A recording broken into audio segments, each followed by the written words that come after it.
In 1919, Boston was hit by a wave moving more than 30 miles per hour. It ripped buildings from their foundations. It crushed iron railings like paper, and it drowned an entire neighborhood. In Molasses, this wasn't a freak accident. It wasn't bad luck. It was a disaster. People begged to stop and were ignored. To understand how something this absurd became deadly, you need to understand one thing. Molasses wasn't just food. In the early 1900s, molasses was an industrial resource. It was used to make ethanol, fuel, explosives, industrial alcohol. During World War I, demand exploded. Factories ran non-stop. Companies raced to store as much molasses as possible. In Boston's North End, the United States Industrial Alcohol Company decided to build a storage tank unlike anything the city had ever seen.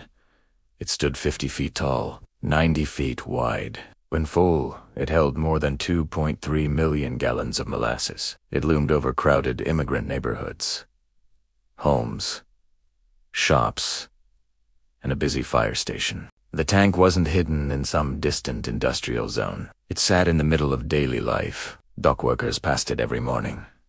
Shop owners opened their doors beneath its shadow. Children played in the streets below it. From the beginning, locals were uneasy. The tank was rushed. There were no safety tests, no stress tests, no proper inspections. The company didn't even hire a qualified engineer to approve the design. The steel plates were too thin. The rivets were poorly set. Corners were cut everywhere.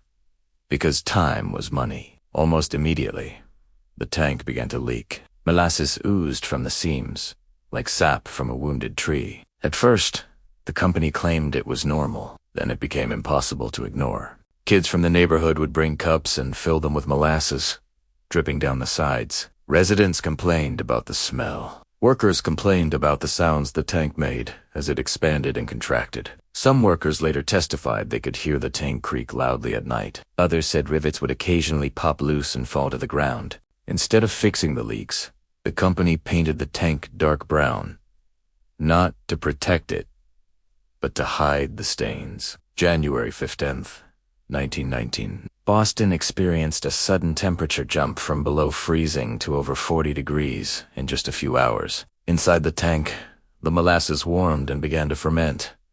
Fermentation produces gas. Gas creates pressure. Witnesses later said the tank groaned. Metal, poppet. Rivets snapped loose one by one. Then came the sound, a deep, rolling roar, described as machine gun fire mixed with thunder. At 12:40 p.m., the tank failed. It exploded outward. A wall of molasses, up to 25 feet high, surged through the streets at incredible speed. Buildings were knocked off their foundations. Wooden homes collapsed. Wagons, people, and animals were swept toward the harbor. Horses were hit so hard they were thrown into the air. Some were pinned and slowly suffocated. Unable, tumuba. People were trapped instantly. Molasses filled boots, lungs, mouths. The cold air made it thicken almost immediately. Some victims survived the initial impact, but couldn't escape. Survivors later described the molasses pulling shoes off their feet, dragging people under. Some said they could barely scream because their mouths filled instantly. Rescuers later said pulling people out felt like trying to walk through wet cement. Firefighters rushed in, wading through chest-deep syrup. The nearby firehouse had been damaged by the wave itself, yet firefighters still ran toward the screams. Sailors from the harbor joined in. Police formed human chains. Doctors treated victims directly in the street.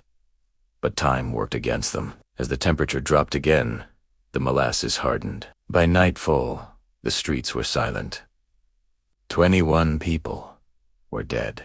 More than 150 were injured. Some bodies weren't recovered for days. Doctors later compared the injuries to battlefield trauma. Broken bones, crushed organs, severe internal injuries caused by the force of the wave. Cleanup was overwhelming. Workers shoveled molasses by hand. Salt water was pumped in from the harbor. Sand was spread to create traction. The smell soaked into buildings, clothes, and skin. Years later, People claimed Boston still smelled like molasses on hot summer days. But while the city cleaned, the company went on the offensive. United States Industrial Alcohol denied responsibility. Instead, they claimed the tank had been bombed by anarchists. This was 1919, the height of America's Red Scare. People were terrified of radicals, labor movements, and foreign agitators. The accusations spread quickly, but investigators found no explosives, no blast marks, no evidence of sabotage. What they did find were documents, internal warnings, ignored complaints, proof the company knew the tank was unsafe. What followed was one of the longest civil trials in American history. More than 100 witnesses testified. Engineers reconstructed the failure. Survivors described the flood in horrifying detail. The trial dragged on for years. Some victims died before it ended. Families struggled while waiting for justice. When the verdict finally came, it sent shockwaves through American industry. The tank failed because it was cheap, rushed, and unregulated. The company was found responsible. They paid more than $600,000 in damages. Millions in today's money, but the real cost wasn't financial. After the molasses flood, everything changed. Cities required certified engineers, load calculations, structural inspections. Companies were now legally responsible for failures, not just morally, but financially. Engineering schools still teach this disaster today because it proved something simple and terrifying. Disasters don't always come from nature. Sometimes they come from shortcuts, from ignored warnings, from decisions made far away from the people who pay the price.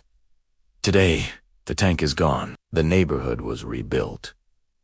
But every time an engineer signs off on a structure, every time a safety inspector shuts a site down, that moment traces back to 1919, to a tank that never should have been built, and a city that drowned so others wouldn't have to.